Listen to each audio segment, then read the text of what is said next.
तकेरू कामिशीरो एक normal adult है जो अपनी एवरीडे लाइफ से थक चुका है। उसकी जिंदगी एक रूटीन में चल रही होती है जहां काम, स्ट्रेस और रिस्पॉन्सिबिलिटी के अलावा कुछ भी नहीं होता। एक दिन अचानक उससे एक अजीब सी जगह पर बुला लिया जाता है जहां उसके सामने एक गॉड लाइक एंटिटी अपीयर होती है जिसे स्पेस मैनेजर कहा जाता है।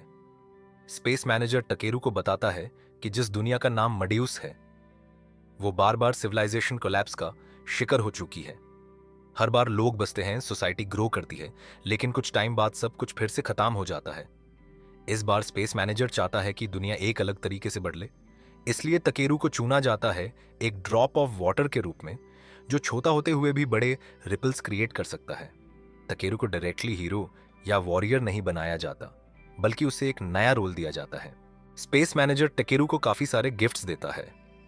उसका मना मैक्सिमम लेवल तक बूस्ट कर दिया जाता है। उसे एडवांस्ड सर्च और मटेरियल गैदरिंग एबिलिटीज मिलती हैं। वो मडेउस की हर लैंग्वेज समझने लगता है।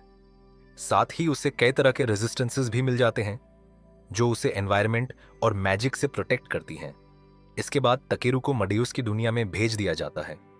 तकेरू जब होश में आता है तो वो खुद को एक डेंस मैजिकल फॉरेस्ट के बीच पाता है। हवा में मना फ्लो महसूस होता है और हर जगह मैजिकल प्रेजेंस होती है। यहीं से टाकेरू अपनी नई एबिलिटीज को टेस्ट करना शुरू करता है। सबसे पहले वो मैजिक सिस्टम को समझने की कोशिश करता है।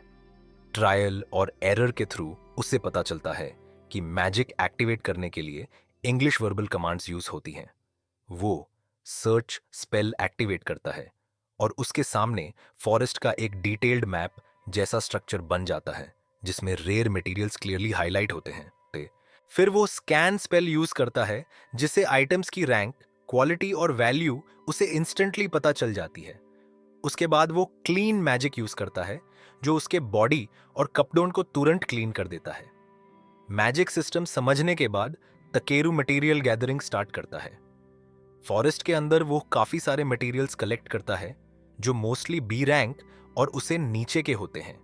इन सब के बीच उसे एक अनएक्सपेक्टेड चीज मिलती है, हैमर एंटीएटर का फेचेस, जो देखने में बेकार लगता है लेकिन मार्केट में काफी ज्यादा वैल्यूएबल होता है। जब तकेरू अपने कलेक्टेड मटेरियल्स को सेल करता है तो उससे पता चलता है कि उसकी टोटल अर्निंग 306,000 रेव्स हो चुकी है, जो अर्थ के करेंसी के हिसाब से काफी बड़ी अमाउंट होती है। ये तकेरू के लिए एक क्लियर साइन होता है कि गैदरिंग स्किल्स इस दुनिया में कितनी यूजफुल हैं। मटेरियल सेलिंग के बाद तकेरू तोरूमी विलेज पहुंचता है। यहां उसकी मुलाकात मर्लो से होती है जो विलेज के सेल्फ डिफेंस ग्रुप का मेंबर होता है। उसकी बात एक जनरल स्टोर ओनर से भी होती है जो तकेरू के लाए हुए मटेरियल्स देखकर काफी इंप्रेस्ड होता है। विलेज में रहते हुए तकेरू लोकल इकोनॉमी को समझता है। उसे पता चलता है कि एक गोल्ड कॉइन 1000 रेव्स के बराबर होता है और एक होटल में रात का स्टे 500 रेव्स का होता है। जनरल स्टोर ओनर तकेरू को एक क्वेस्ट देता है जिसमें उसे ईस्टर्न माउंटेन से मिथ्रिल ओरे लाने के लिए कहा जाता है। इस जगह को लोग व्हाइट ट्री फॉरेस्ट या एंशिएंट ड्रैगन फॉरेस्ट के नाम से जानते हैं और इसे काफी डेंजरस माना जाता है। क्वेस्ट एक्सेप्ट करने के बाद टकेरू एंशिएंट ड्रैगन फॉरेस्ट की तरफ निकल पड़ता है। अपनी सर्च एबिलिटी की मदद से वो बिना किसी मॉन्स्टर से टकराए फॉरेस्ट के अंदर सेफली ट्रैवल करता है। माइनिंग के लिए वो फायर मैजिक यूज करता है जैसे ब्लेज और इरप्शन, जिससे वो मिथ्रिल ओरे और सिल्वर ऑर्ट सक्सेसफुली एक्सट्रैक्ट कर लेता है। फॉरेस्ट के अंदर और डीप जाते हुए टकेरू को एक अंडरग्राउंड लेक मिलती है। स्कैन यूज करने पर पता चलता है कि यह वाटर एसएस रैंक का मैजिकल वाटर है जो एंशिएंट ड्रैगन मना से इन्फ्यूज्ड है। जैसे ही टकेरू इस जगह पर ज्यादा टाइम स्पेंड करता है, एक एंशिएंट ड्रैगन जग जाता है जिसका नाम वोडियास होता है। वोडियास टकेरू पर अटैक नहीं करता, बल्कि उसकी मैजिकल पावर को नोटिस करता है जो उसके खुद के लेवल के बराबर होती है। वोडियास टकेरू को एक एंशिएंट ड्रैगन एग दिखाता है जो कई हजार सालों से हैच नहीं हुआ होता। टकेरू फायर मैजिक का केयरफुली यूज करके एग को रिक्वायर्ड हीट देता है। कुछ ही देर में एग क्रैक होता है और एक छोटा ब्लैक ड्रैगन हैच होता है। टकेरू उस ड्रैगन का नाम बी रखता है। वोडियस बी को टकेरू के साथ रहने देता है ताकि वो दुनिया एक्सप्लोर कर सके और ग्रो कर सके।